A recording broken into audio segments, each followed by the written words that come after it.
6절에 보면 나의 날은 배틀의 북보다 빠르니 희망 없이 보내는구나.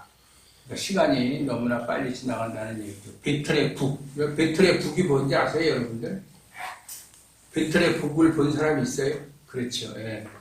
옛날에 글을 짤 때 가로줄과 세로줄이 있잖아요.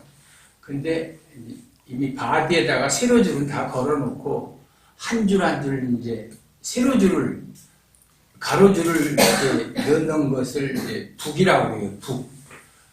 그 안에 이제 또 실패가 있어가지고 지나가면서 한 줄씩 한 줄로 땡기고 또 한 줄로 땡기고 이렇게 배틀입니다. 지금도 저기 서천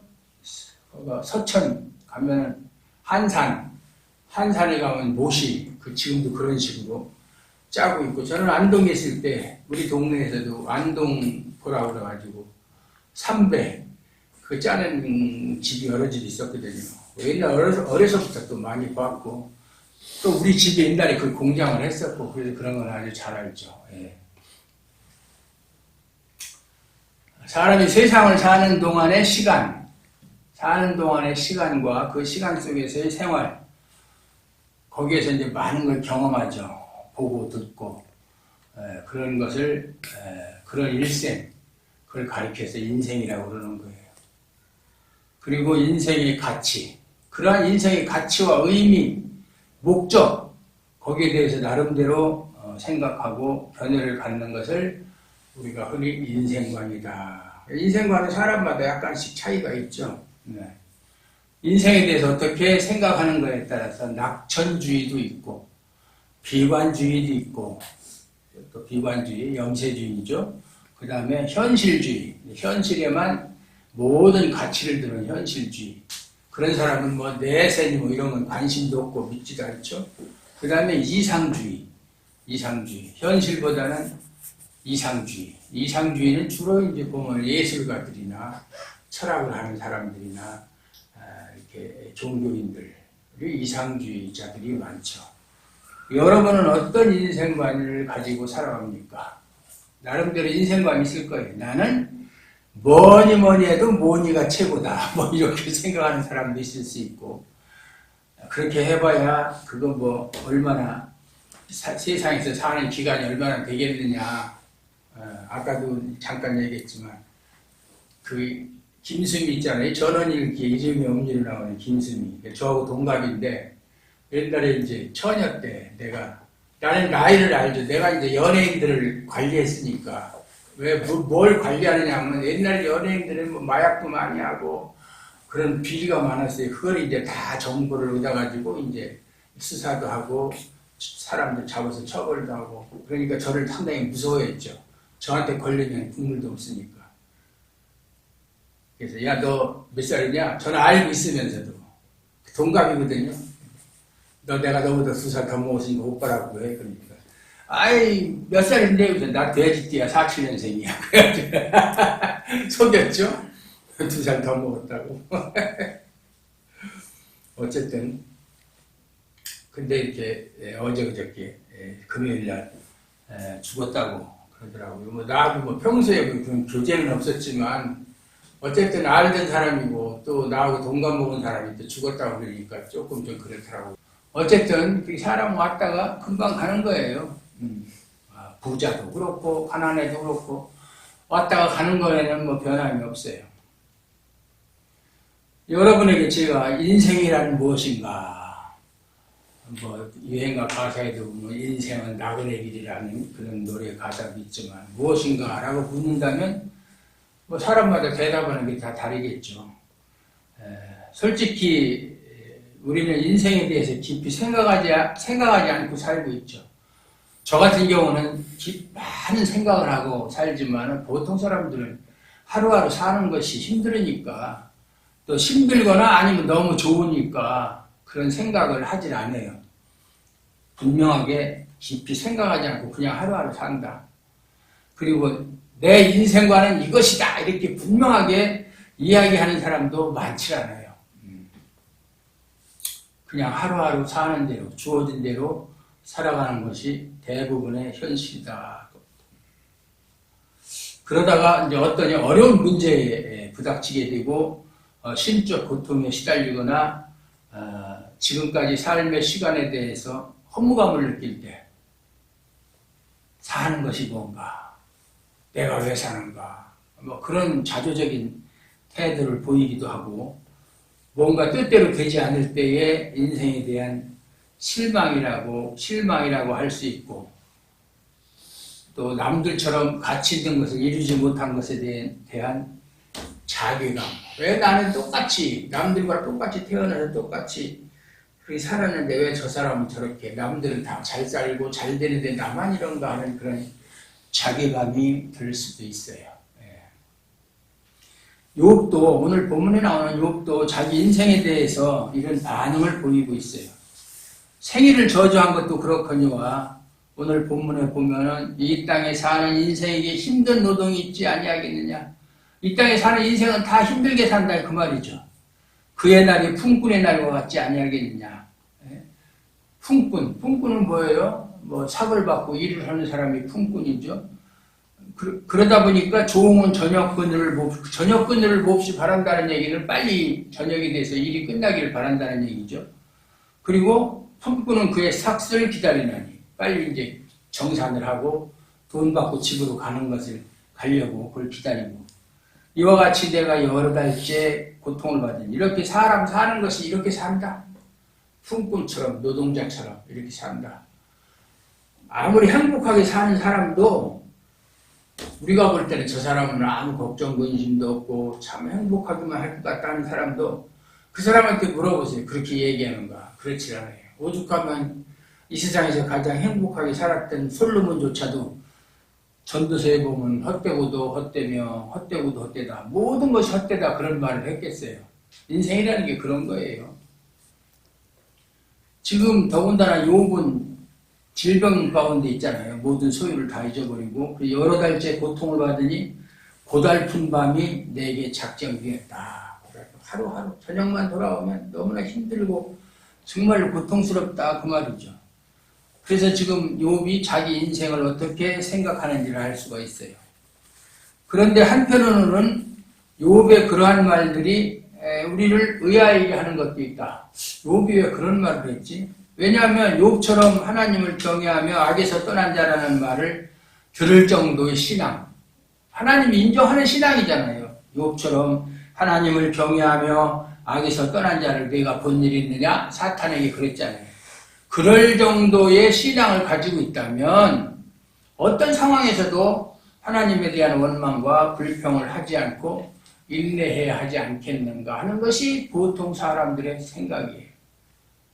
나는 믿음이 부족해서 그러지 못하지만 욥처럼 그렇게 하나님께서조차도 인정하는 믿음을 가진 신앙인이라면 어떠한 형편의 상황에 부닥치더라도 하나님에 대한 원망과 불평을 하지 않고 끝까지 인내해야 되지 않겠느냐. 그것이 신앙인다운 모습 아니겠는가 라는 생각을 한다 이 말이죠. 하지만 욥에 대해서 그러한 의문을 가질 필요가 없어요. 그런 생각은 잘못된 생각이에요. 믿음이 좋은 사람은 아무리 어려운 일이 있어도 현실에 대해서 부정하지 않고 누구든지 원망하지 않고 하나님에 대해서 불평하지 않고 꾹꾹 참고 사는 것으로 알고 있는데 전혀 그렇지 않은 거예요. 그런 사람은 없어요. 신앙이라고 하는 것이 또 그것이 좋은 신앙이다 이렇게 생각하는데 잘못된 생각이에요. 신앙이라고 하는 것은 어떤 상황에서도 하나님을 원망하지 않고 참고 견디는 것이 좋은 신앙이라고 하지 않는다. 그걸 좋은 신앙이라고 하지 않는 거예요.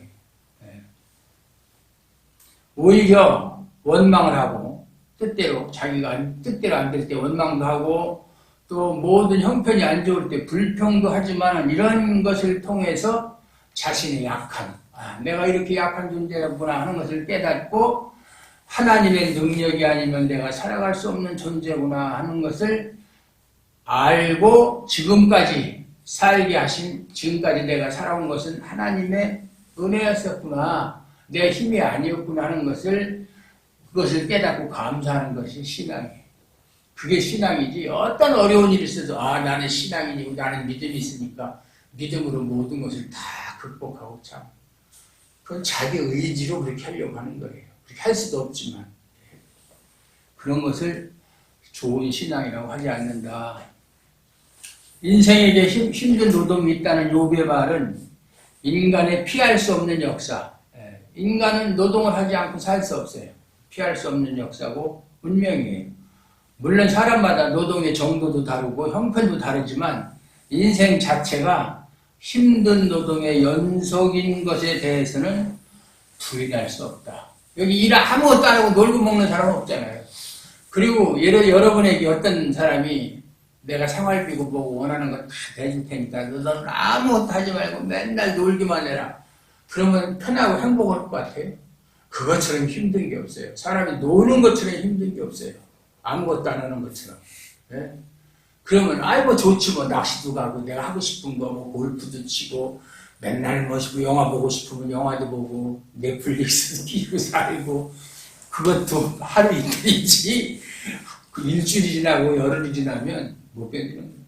우리 군대 있을 때 휴가 나오잖아요. 요즘엔 뭐 휴가가 뭐 일주일씩 열흘씩 우리 때는 한 달씩 줬어요.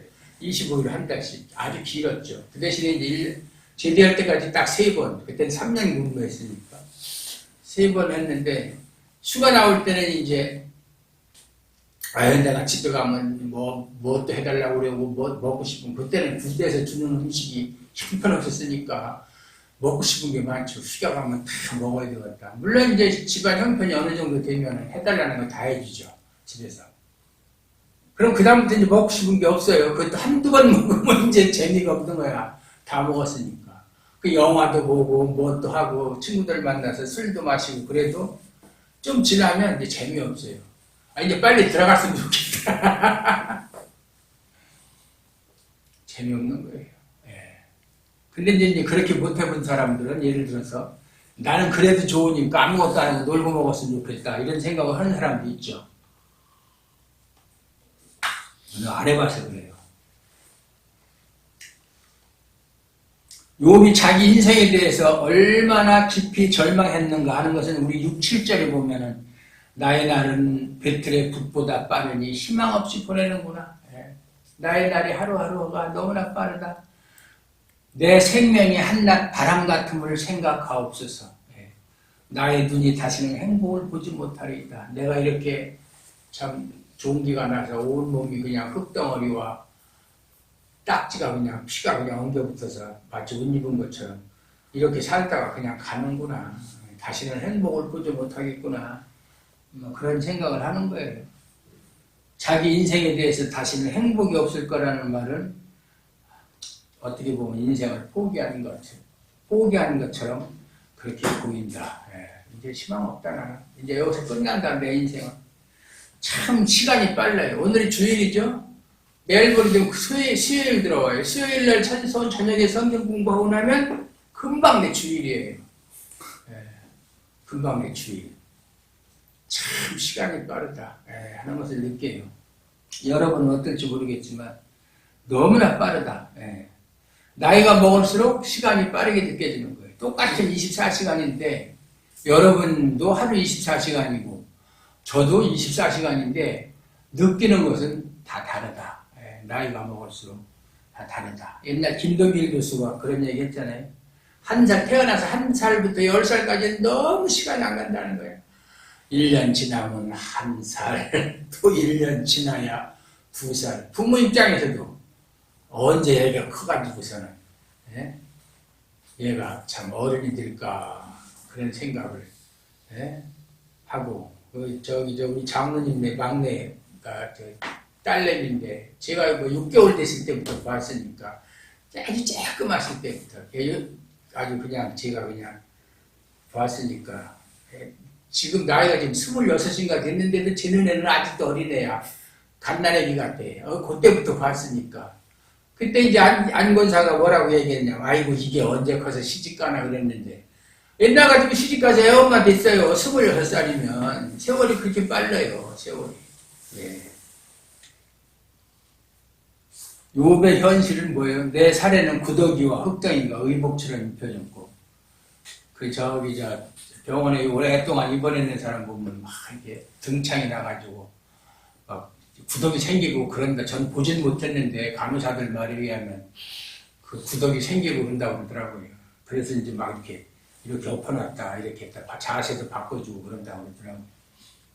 근데 이제 욥이 그렇다는 얘기죠. 구덩이, 흙덩이가 그냥 이제 이렇게 구름 나고 그러면 거기에 먼지 묻고 뭐 흙 묻고 그러면 흙덩이가 쌓이는 거죠. 의복처럼 입혀졌고 내 피부는 굳어졌다가 터지는구나. 종기가 그래요.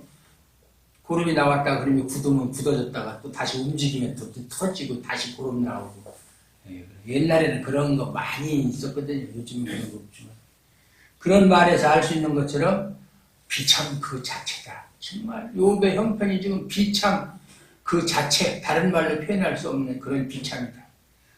자식도 잃었죠. 모든 소유물을 잃어버렸고 몸 또한 종기로 인해서 구더기가 생기고 피부가 굳어졌다가 터지는 그런 몰골이 되었다. 그보다 더 비참한 게 어디 있어요. 사실 욥과 같은 고통을 겪는 사람은 현재도 많아요. 병원에 가보세요. 저도 뭐 이 수술하느라고 병원에 가봤는데 병원에 환자들 뿐이잖아요. 환자들. 그냥 뭐 저희 방 4인실에 있었는데 다 수술, 허리 수술한 사람, 무릎 수술한 사람, 어깨 수술한 사람, 정형외과니까 그런 사람들. 수술비도 뭐 어떤 사람은 난 1,500만 원 들었네, 어떤 사람은 얼마 들었네. 다들 그냥 그렇게 참 나는 차 팔아서 다 수술비 다 들어가는데 이런 사람들이 병원에 가보면 그걸 실감할 수 있어요. 경찰서 가면 다 아주 죄 짓는 들만 있고 병원에 가면 환자들만 있잖아요. 우리는 그런 사람을 만나면 동정을 하죠. 저 사람 얼마나 고통스러울까 동정하면서도 그것이 내가 처한 현실로는 받아들이질 않아요. 왜? 나는 그런 형편이 없으니까. 그럼에도 분명한 사실은 모든 사람의 몸이 썩어서 흙으로 돌아가는 때가 반드시 온다. 우린 죽으면 다 흙으로 사람은 태어나서 내가 흙에서 왔으니 흙으로 돌아가리라는 하나님의 말씀처럼 우린 다 썩어서 흙으로 돌아갈 운명을 가지고 태어난 거예요. 물론 나중에 부활할 때야 다시 새로운 몸으로 신령한 몸으로 부활하지만 그러기 전까지는 흙으로 돌아가는 거예요. 한 줌의 흙으로 화장을 하든 생매장을 매장을 하든 뭐 상관없이 그냥 그렇게 흙으로 돌아간다. 그러니까 우리도 욥의 인생과 무관하지 않다. 욥이 당하는 고통과 똑같은 고통은 지금 내가 당하고 있지 않더라도 욥이 자기 인생에 대해서 탄식하는 거 우리에게도 있다. 다르지 않다. 그 말이에요. 누구의 인생도 편안함만 있는 것이 아니다. 뭐 우리나라의 뭐 삼성의 이재용 회장은 나는 너무나 행복하다. 나는 행복한 날만 있다. 그럴 것 같아요. 천만의 말씀이에요. 그런 사람은 걱정이 더 많아요. 걱정근심이. 얼마나 걱정이 많겠어요. 얼마 전에 그것들은 뭐라고 그러죠? 무슨 쇼크라고 그러죠? 어닝 쇼크. 어닝 쇼크. 판단받고. 어닝 쇼크가 주가가 팍 떨어져서 그 주주들의 기대에 못 미치는 걸 어닝 쇼크라고 그러고 또 기대치에 부응하면 어닝 서프라이즈라고 하거든요. 어닝이라는 게 이득을 얻다 이런 뜻이잖아요. 그러니까 이득을 얻는 것에 이제 충격을 하는 그런 얘기겠죠. 뭐 영어 단어는 알으니까 뭐 그런 뜻이 아니겠는가 그렇게 생각을 해요. 맞아요? 맞아요? 틀려요? 경제학을 전공한 사람 없나? 맞을 거예요. 예. 그래서 인생의 현실은 언제나 우리의 기대와는 다르게 펼쳐지는 것이다. 여러분이 지금까지 살아오면서 자기 뜻대로 된 일이 많아요. 자기 뜻대로 안 된 일이 많아요. 안 된 일이 많아요. 안 된 일이. 예. 하지만 중요한 것은 우리의 기대와 다르게 펼쳐지는 인생에 하나님이 작정하신 일이 담겨있다. 우리는 알 수 없지만 또 우리가 하나님을 알기 전에는 그런 사실을 전혀 몰랐지만 우리가 하나님을 알지 못했을 때라도 우리의 모든 인생의 일에는 하나님의 뜻이 담겨 있었다. 그 말이에요. 근데 하나님을 알고 나서는 그걸 확실히 알 수 있죠. 로마서에도 보면 우리가 아직 죄인 되었을 때 하나님을 알지도 못하고 예수를 믿지 않을 때 예수님께서 우리 죄를 위해서 십자가에 죽으신 거 아니에요. 우리가 알지도 못할 때. 예. 셰익스피어가 얘기한 것처럼 내가 하루 종일 자고 일어나니까 참 요명인이 되어 있었다라는 말처럼 내가 예수를 믿고 알고 나서 보니까 내가 하나님의 택함을 받고 나의 모든 죄를 위해서 예수님이 죽으셨다는 거 나는 알지도 못할 때 예수를 알지도 못하고 하나님을 알지도 못할 때 이미 이루어졌구나 하는 것을 예수 믿고 나서야 알잖아요. 그 생각은 얼마나 감사해요. 내가 알지도 못할 때 내가 원한 것도 아니고 참 하나님께서 내 의지와 상관없이 그렇게 다 이루어 놓으셨구나 생각하면 너무나 감사하죠. 따라서 욥도 하나님의 일하심 가운데 있는 것이고 결국 하나님을 만나고 하나님을 알게 됨으로써 그 모든 것을 경험하게 되었다. 그 말이죠. 이렇게 한번 생각해 보세요. 만약 욥이 하나님을 경외하며 악에서 떠난 자로 인정받는 하나님께서 인정하는 사람이었었잖아요. 그런 상태로 계속 그렇게 살다가 죽었다면 이런 고통을 겪지 않고 즉 지금과 같이 고통이 없었다면 그의 인생은 어땠을까? 그의 인생이 어땠겠어요? 우리가 볼 때는 참 그는 참 행복하게 살다가 행복한 인생을 마쳤구나 이렇게 생각했겠지만 만약에 그랬다면 당연히 고통을 겪지 않고 열심히 하나님을 경외하며 범죄하지 않는 신앙인으로 살다가 일생을 마쳤겠죠. 이런 고통이 없었다면 우리는 그러한 인생을 신자로서 가장 이상적인 것으로 생각하고 나도 그렇게 살고 싶다. 나도 욥처럼 아무런 고통도 없이 오직 하나님을 섬기다가 하나님께 많은 복을 받고 누리며 살다가 그렇게 인생을 마치고 싶다. 부러워하겠죠. 욥이 이런 고통을 당하지 않았다는 말이죠.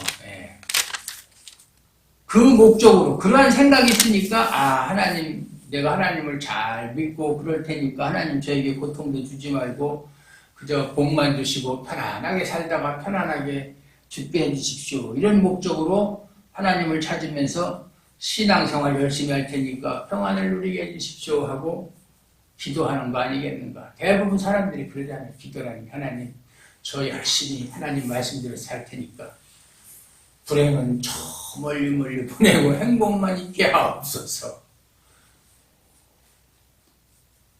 사람들은 평안하게 살다가 천국에 가는 것을 신앙의 성공인 것처럼 생각하지만 그것을 신앙 전부로 생각하면 안 되는 거예요.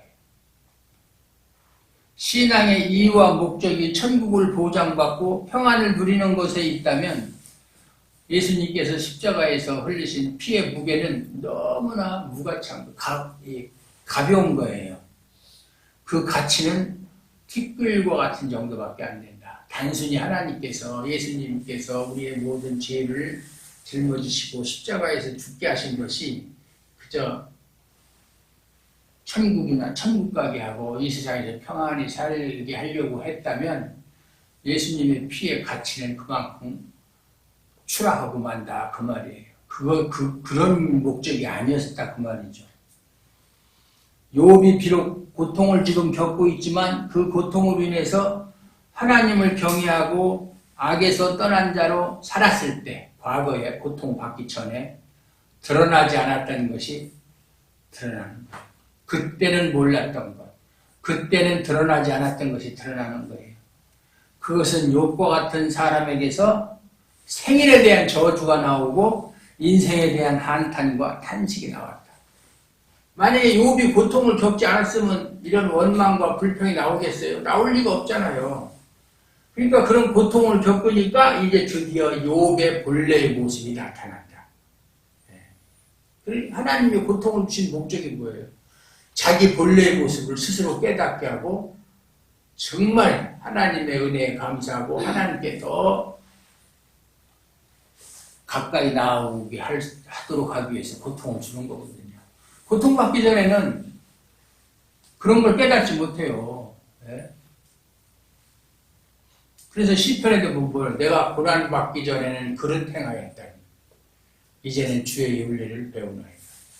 고난을 당하기 전에는 하나님의 은혜를 몰라요. 그냥 원망이 나고 불평이 나고 그러다가 고난을 통해서 하나님의 일하심을 알게 되고 하나님께서 나를 이렇게 인도하셔서 지금까지 내가 살고 있었구나 하는 것을 깨닫게 된다.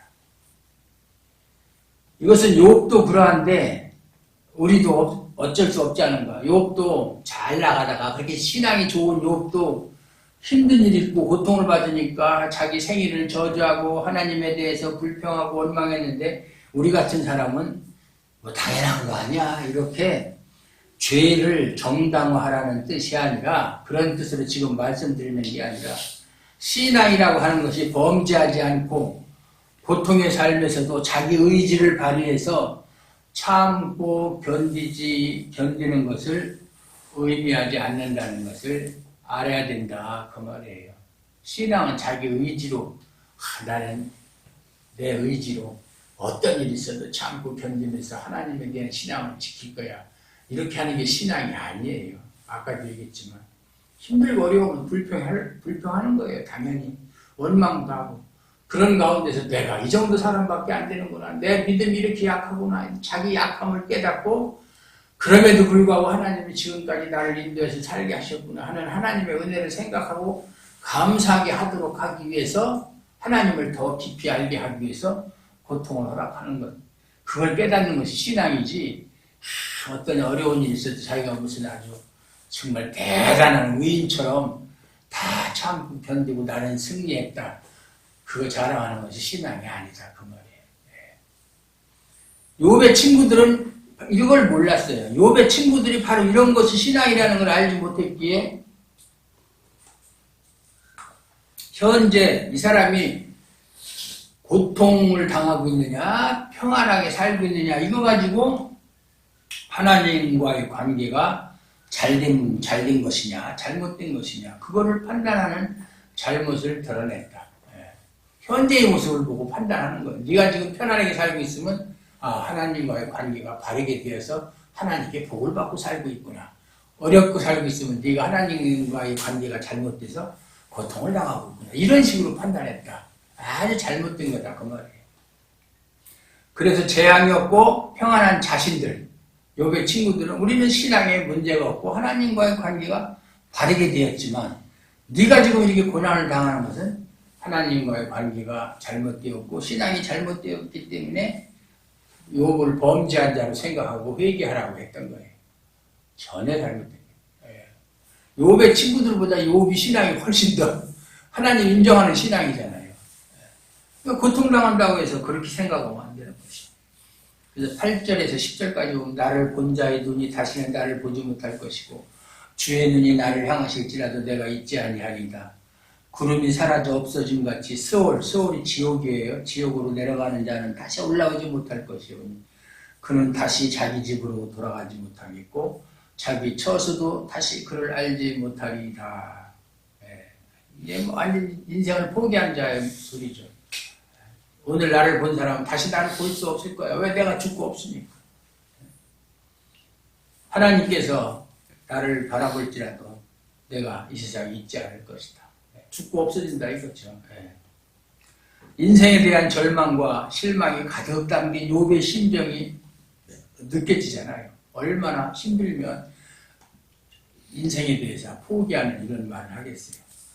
그런데 이것이 우리가 살아가는 인생의 정난한 모습이에요. 우리 인생이 그래요. 욥처럼 똑같은 그런 건 아니지만 우리도 인생에 대한 실망과 절망을 얼마나 많이 겪습니까? 우리 뜻대로 안 되는 일이 많으니까. 누구라도 자기 인생에서 실망과 절망을 느낄 것이고 하나님은 우리를 그러한 길로 이끌어 가십니다. 우리를 실망하게 하고 절망하게 하는 건 하나님이 그렇게 하신다 이 말이에요. 불신자가 인생에 대해서 실망하고 절망하는 건 하나님하고 상관없는 거예요. 그거는 하나님은 불신자가 어떻게 살든 관심 없어요. 하나님이 관심 있는 것은 택한 자에게만 관심 있는 거예요. 여러분들이 예를 들어서 요즘에는 뭐 그것이 옛날처럼 아주 뭐라고 할까요? 우리 학교 다닐 때만 해도 운동회 1년에 한 번씩 돌아오면 그렇게 큰 행사였었잖아요. 그것이 뭐 학교의 행사가 아니라 막 동네 사람 쫙 동원해서 막 부모들도 나와서 그냥 뭐 줄다리기도 하고 뭐 달리기도 하고 뭐 풍선 터트리기도 별거 다 했잖아요.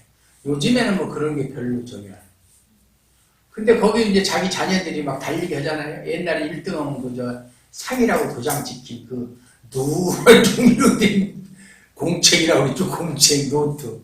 그거 한 건 타면 그냥 그게 무슨 대단한 거라 되는 것처럼 옛날 얘기죠. 예. 그게 이제 뭐 50년대, 60년대 초, 뭐 이런 때죠. 50년대, 60년대. 여러분은 그때 태어나지도 않았을 때. 참. 그는 지금 같이 늙어가고 있으니. 근데 여러분들도 이제 운동회 때 가면 여러분 자녀들이 이제 막, 우리 애는 언제쯤 달리기 할까? 그거 쳐다보고 있잖아요. 그러다 이제 시간이 돼가지고 한 7, 8명이 딱 1년에 서가지고서 호루라기 불면 달리면은 여러분의 시선은 어디에 가 있어요? 여러분 자녀한테만 가 있는 거예요. 자녀한테. 자녀만 쳐다보고 혹시 넘어지진 않을까? 몇 등 그건 중요하지 않아요. 1등을 하든 꼴찌를 하든 그건 중요하지 않고. 하나님도 마찬가지예요. 하나님의 시선은 자기 택한 자에게만 시선을 주고 있는 거예요.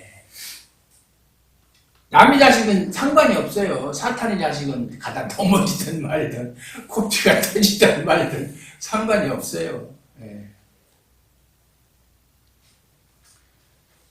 하나님 우리를 그러한 길로 이끌어 가신다. 따라서 신앙이 좋다는 이유로 고통이 면제되는 것은 아니다.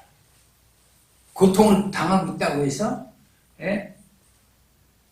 신앙이 형편없고 고통이 없이 편안하게 산다고 해서 신앙이 좋다라는 그런 생각은 잘못된 생각이다. 신앙이 좋다는 이유로 고통이 면제되는 것은 욥의 경우가 그렇잖아요. 이것이 기독교인들의 큰 착각이에요. 하나님을 잘 믿으면 고통과 어려움이 면제되고 평안한 삶을 보장받을 것이라는 착각으로 인해서 정말로 하나님 우리에게 주고자 하는 유익을 놓치는 경우가 많다. 평안이 하나님이 함께 하시는 증거가 아니라면 고통도 하나님이 함께 하시지 않는 증거가 아니에요. 평안하다는 것이 하나님이 함께하는 증거가 아니라면 고통도 하나님이 함께 하시지 않는 증거가 아니다 그 말이에요. 무슨 말인지 아시겠어요?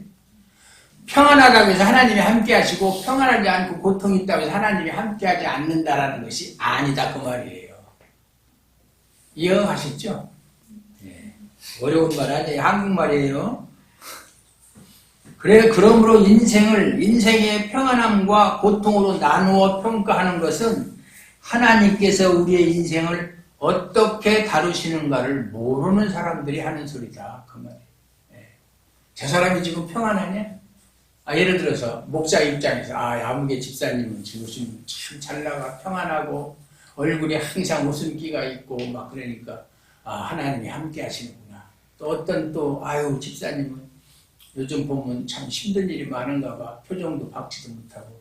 그러면 하나님이 함께 하시지 않는 이런 판단 기준은 아주 잘못된 것이다. 그 말이에요. 평안할 때나 평안하다고 해서 하나님이 함께 하신다는 것 증거도 아니고 평안하지 않고 고통받는다고 해서 하나님이 함께 하시지 않는다는 것도 아니다. 하나님은 우리가 평안하냐 고통을 당하냐 그걸 기준으로 해서 그렇게 평가하면 안 된다.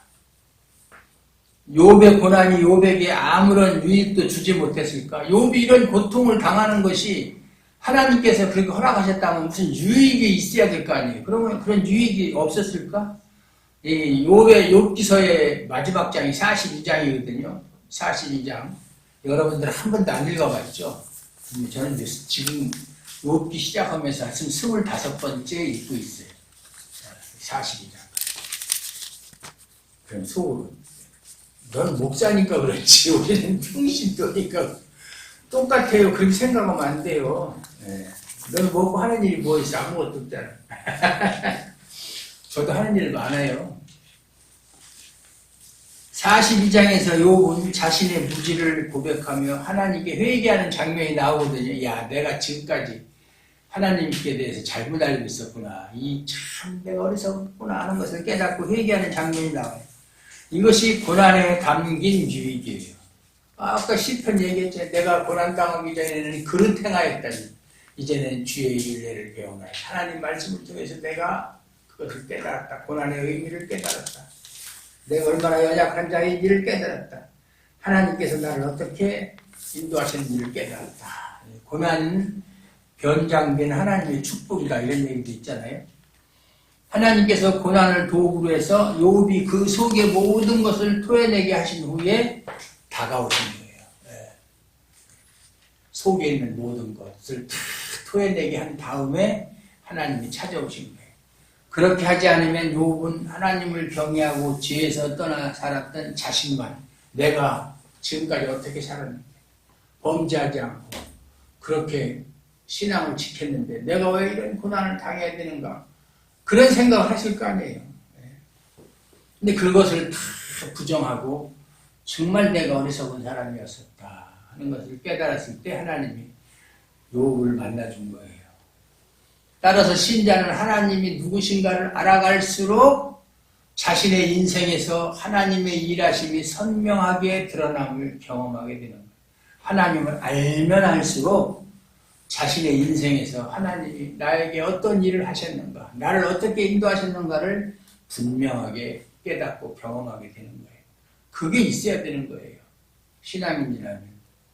하나님을 간절히 찾아야 할 필요성을 느끼지 못했던 평범했던 인생. 지금까지 나는 하나님을 간절하게 구한 적도 없고 하나님을 찾지도 않았는데 그것이 그런 그냥 무미건조한 그런 삶을 사는 인생에도, 그럼에도 불구하고 그때조차도 하나님이 나와 함께 하시고 나를 도우시고 인도하셨음을 실감하게 되면서 하나님의 은혜를 찬양하게 되는 거예요.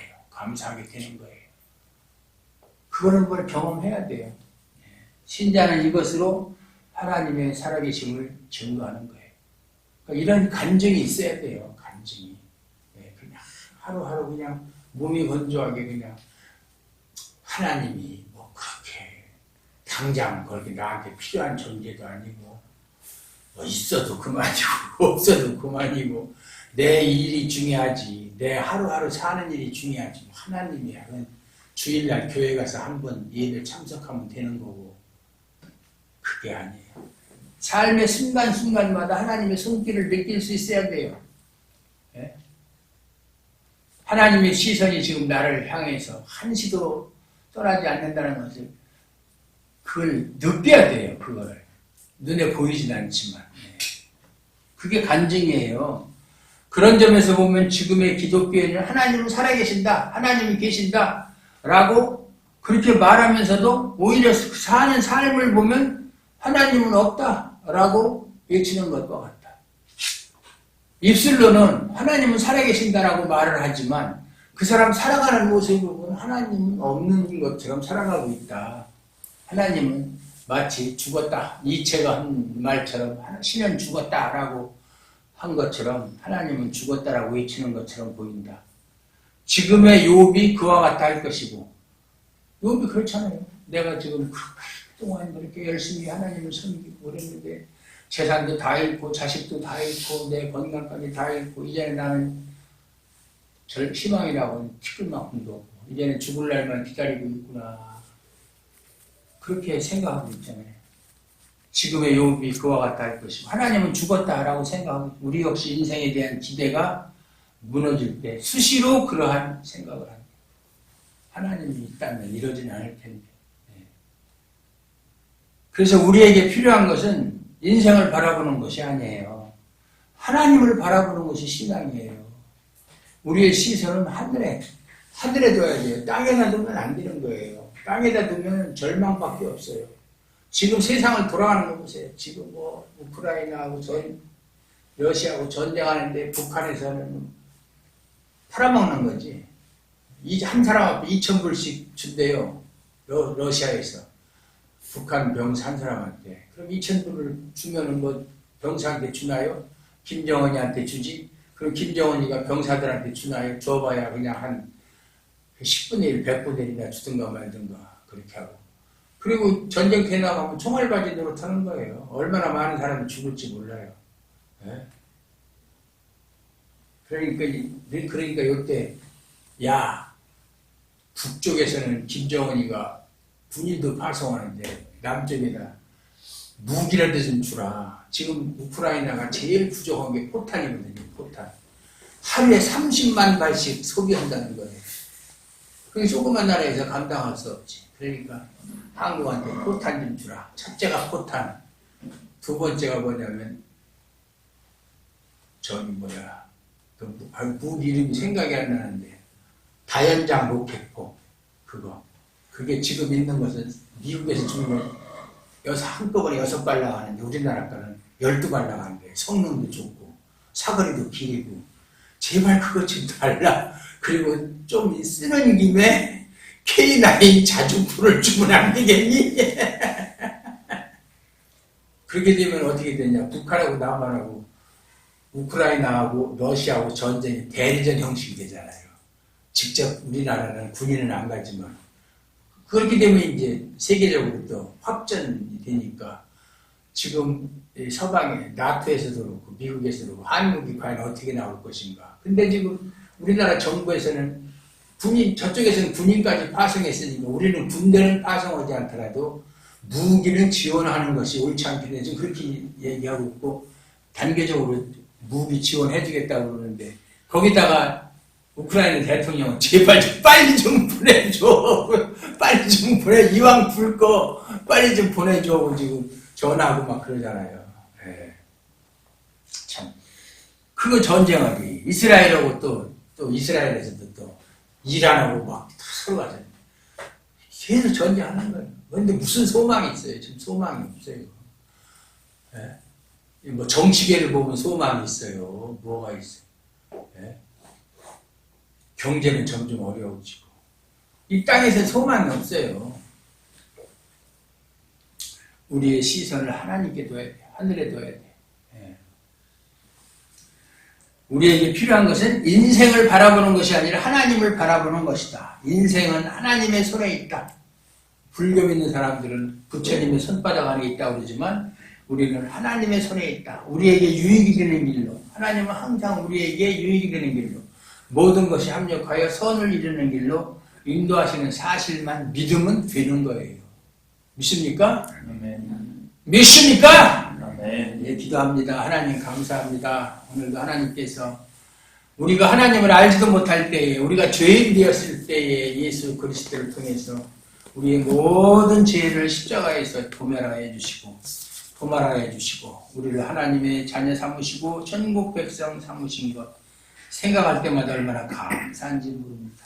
그러므로 우리의 소망은 늘 하늘에 두고 살아갈 수 있기를 바랍니다. 이 땅에는 소망이 이 땅은 정말 날아가는 화살처럼 빠르게 지나가는 것이 이 세상인 줄로 믿습니다. 하나님, 우리를 끝까지 하나님의 손 안에서 벗어나지 않도록 붙잡아 주시고 우리가 어렵고 힘들 때나 우리가 평안할 때나 늘 하나님의 손 안에 있기를 원합니다. 하나님, 우리를 통하여 하나님의 뜻이 이루어지기를 원합니다. 항상 하나님을 찬양하고 하나님께 대한 감사의 마음이 우리의 삶 속에서 떠나지 말게 도와주시옵소서. 예수님 이름으로 감사드리옵고 기도하옵나이다. 아멘.